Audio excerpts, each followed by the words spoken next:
నిర్మల్ జిల్లా దిలావర్పూర్, గుండంపల్లి గ్రామాల మధ్య ఇథనాల్ ఫ్యాక్టరీ ఏర్పాటును నిలిపివేయాలంటూ ఆందోళనకు దిగారు రైతులు. దిలావర్పూర్లో 61వ జాతీయ రహదారిపై వంటవార్పు కార్యక్రమం చేపట్టారు. దీంతో అల్లర్లు జరగకుండా భారీగా మోహరించారు పోలీసులు. నిన్న కూడా ఫ్యాక్టరీ నిర్మాణ పనులు ఆపాలంటూ రైతులు, గ్రామస్తులు ఆందోళనకు దిగారు. ఇదే సమయంలో ఫ్యాక్టరీ దగ్గర పలు వస్తువులను ధ్వంసం చేసి స్కార్పియో కారుకు గుర్తు తెలియని వ్యక్తులు నిప్పు పెట్టారు. దీనిపై మరింత సమాచారం దేవదాస్ ఫోన్ లైన్ లో అందిస్తారు. దేవదాస్, ఇథనాల్ ఫ్యాక్టరీ దగ్గర ఏం జరుగుతోంది?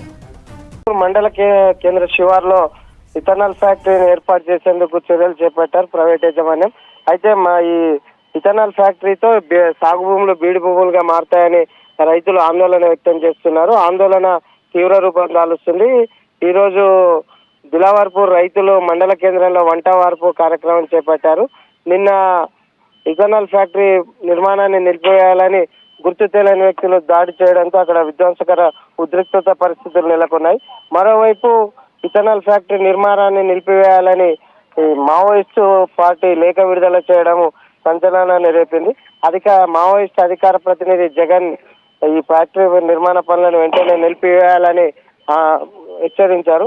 ఈ ఘటనతో ఇక్కడ ఉద్రిక్తత నెలకొంది. మరోవైపు ఇథనాల్ ఫ్యాక్టరీ నిర్మాణం నిలిపివేయాలని చెప్పి ఈ రోజు రైతులు వంటవార్పు కార్యక్రమం చేపట్టడంతో పోలీసులు భారీగా మోహరించారు.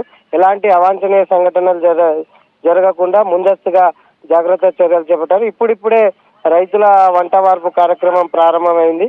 మొత్తంగా రైతులు ధర్నా చేపట్టి ఇథనాల్ ఫ్యాక్టరీ నిర్మాణాన్ని నిలిపివేసేంత వరకు తమ ఉద్యమాన్ని కొనసాగిస్తామని హెచ్చరిస్తున్నారు.